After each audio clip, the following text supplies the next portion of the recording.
What if I told you that one of the most powerful things you can do for your testosterone costs you absolutely nothing? No gym membership, no supplements, no injections, just one decision and the discipline to stick to it. Stick around, because what I'm about to share changed my life, and it might just change yours. What's up, guys? Welcome back. If you're new here, I talk about men's health, discipline, and what it actually takes to operate at your peak as a man. Today we're going into something that people either love or think is complete nonsense: semen retention and testosterone. We're going to look at what the science actually says, what ancient traditions have known for thousands of years, and what I personally experienced after doing this for over a year.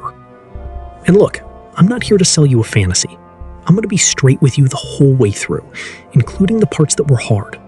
Because if I just hype this up without being real, you'll quit after 2 weeks and think it doesn't work. I remember when I first came across semen retention.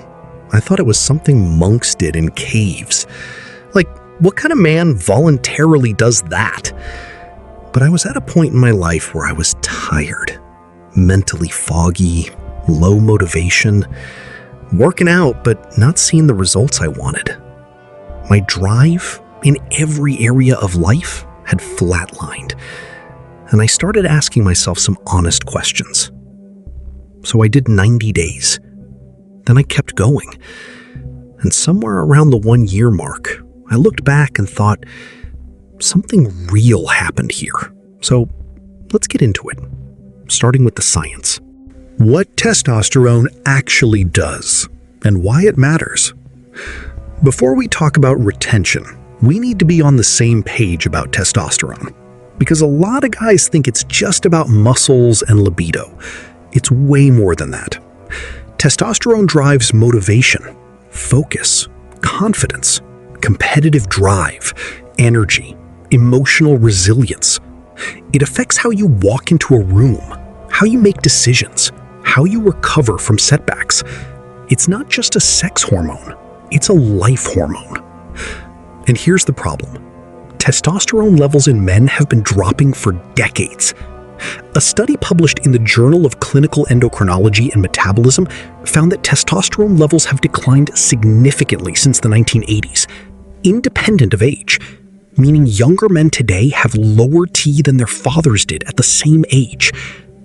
That's not a small deal. That's a civilization-level issue. So anything that naturally supports testosterone production, you need to know about it. What the science says about semen retention. Okay, let's be honest here. The science is not overwhelming. I'm not going to pretend there are 50 clinical trials on NoFap and testosterone levels, because there aren't. But here's what we do have. There's a study, a small but widely cited one, published in the Journal of Zhejiang University in 2003. Researchers found that after 7 days of abstinence, testosterone levels in men spiked significantly. On day 7, testosterone was approximately 145% of baseline. Then it came back down. Now, one study isn't gospel, but it's something, and it aligns with what a lot of men report experiencing. There's also research around the role of the hypothalamic pituitary gonadal axis, basically the hormonal chain of command in your body. Frequent ejaculation sends certain feedback signals through this system. The theory some researchers are exploring is whether the body adjusts its hormonal output based on perceived reproductive demand. Basically, if your body thinks it needs to conserve resources, it may upregulate testosterone production. We also know from research that dopamine plays a massive role in motivation and drive, and chronic overstimulation, especially through pornography, hammers the dopamine reward system. When that system is blunted, everything feels flat. Your ambition suffers, your mood suffers, your ability to feel reward from real-world challenges suffers. Retention, combined with removing porn from the equation, essentially resets that system. That, in my opinion, is the most important mechanism. Not some magic testosterone explosion. but a full recalibration of your brain chemistry and motivation systems. What ancient traditions knew long before science? Here's what blows my mind. Ancient cultures figured this out thousands of years ago, without a single testosterone study. In Taoism, sexual energy is called Jing, life essence.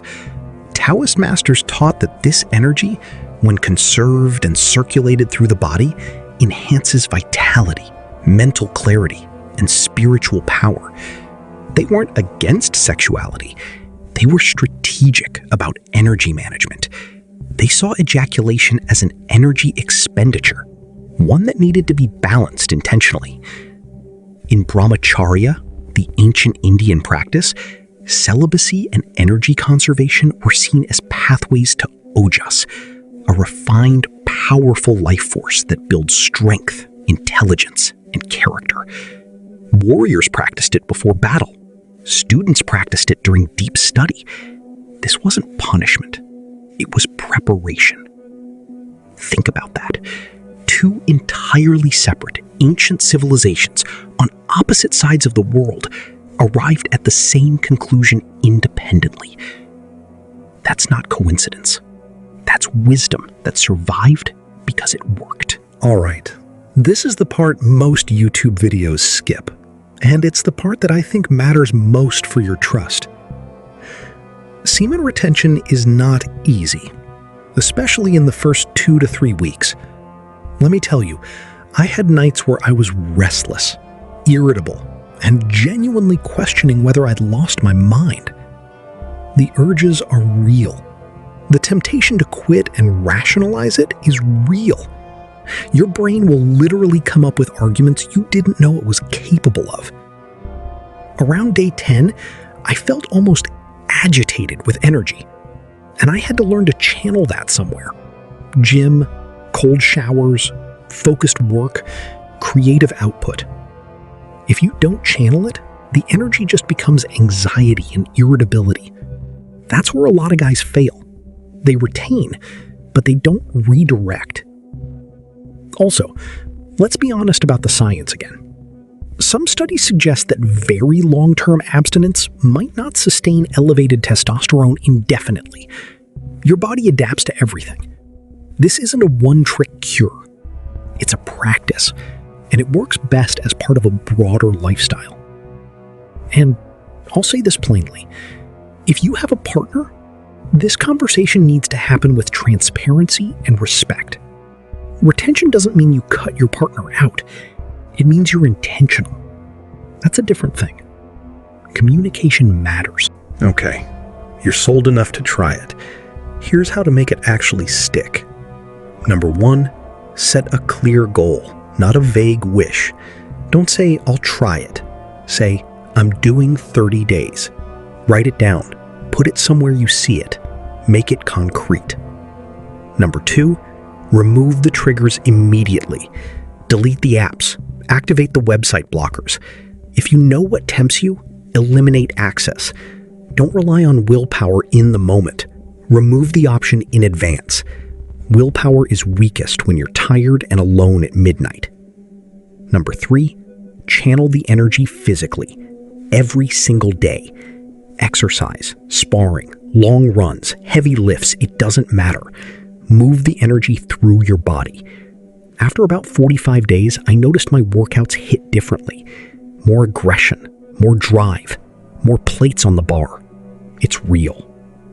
Number 4, stack it with other testosterone-supporting habits. Cold showers, seriously, do them. Sleep 7 to 9 hours. Cut alcohol. Get sunlight. Eat protein. Lift heavy. Semen retention amplifies good habits. It doesn't replace them. Number 5, track your streak and track your outcomes. Note your energy levels, your focus, your social confidence, your productivity. The data you collect on yourself is more valuable than any study. You become your own experiment. Number 6, find or build accountability. Tell a brother, join a community, post your streak somewhere. Isolation is where streaks die. here's what I want to leave you with. I'm not telling you semen retention is some magical cure that will turn you into a superhuman overnight. That would be a lie, and you'd see through it anyway. What I am telling you is this. There is a version of you that operates with more clarity, more drive, more physical energy, and more presence. I've met that version of myself, and the path there required discipline over comfort, again and again. The Taoists called it conserving your essence. The ancient Indians called it Brahmacharya. Modern biohackers call it sexual transmutation. Call it whatever you want. At its core, it's about choosing where your energy goes and refusing to let it leak out mindlessly. You already know what the other path looks like. You've lived it. The fog, the low motivation, the endless scroll, the feeling that something is off but you can't name it. This is one of the things you can do today, right now, that doesn't cost money and doesn't require a prescription. Just a decision and the courage to honor it. I made that decision. I don't regret a single day of it. Now it's your turn. All right. If this video gave you something real, hit that like button. It genuinely helps more men find this content, and that's the whole point. Subscribe if you want straight-talking content on men's health, discipline, and mindset. No fluff, no fake hype. Drop a comment below with your current streak. Or if you're just starting today, type day 1, and let's go. I read every single one. And check the pinned comment. I've dropped some additional resources and links down there that go deeper on everything we covered. Let's get to work.